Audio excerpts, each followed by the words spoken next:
So this is a configuration how you could have it with a strap. As you can see, it does kind of look like a man purse a little bit. But again, if what your objective was to be able to sort of walk around in public without anybody really knowing that you have a firearm, this is actually going to work pretty well. They make a strap for it on their website that actually looks like it would match probably this a little bit better.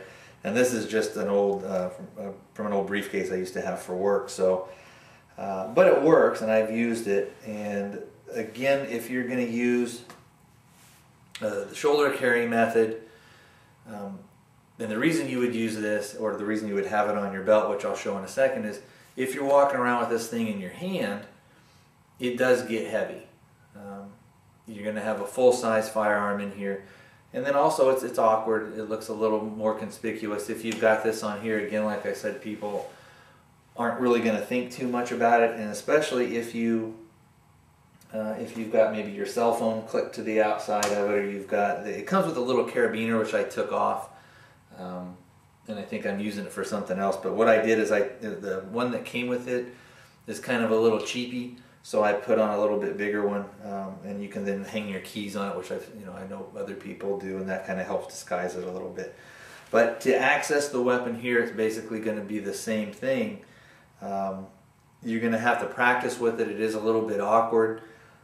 What I found for me, when you're wearing it here, so it's going across and coming down on the left side of my body, is if you take your left hand, you would come in here to access, lift up the flap,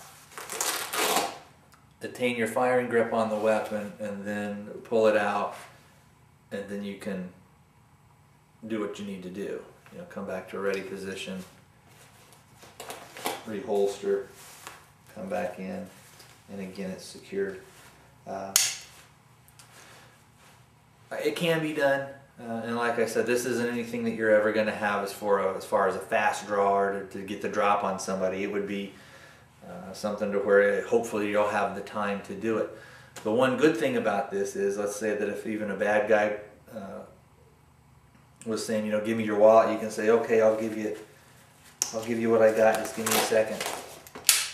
And there you go. One thing that you do need to make sure that you do with this case is make sure that Velcro on this side here is sealed up good and tight. If it's loose and you were walking around and didn't know, the firearm could inadvertently come out or start to come out. Now I'll go ahead and shut the camera off, and we'll show on the belt carry. Also, let's say if you were wearing this and you had a jacket, in the winter months or when it's cooler out, you do it like this, and again, nobody's going to think twice about it. They're really not going to see it. It's pretty much going to be covered up.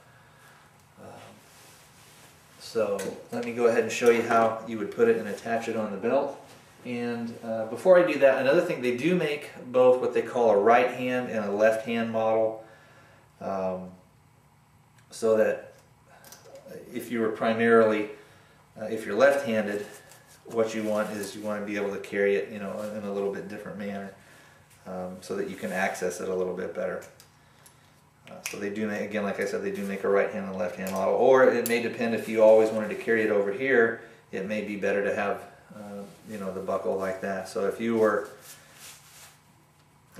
left-handed and so the left hand is going to be the strong hand, again, you want to have that opening when you carry this thing.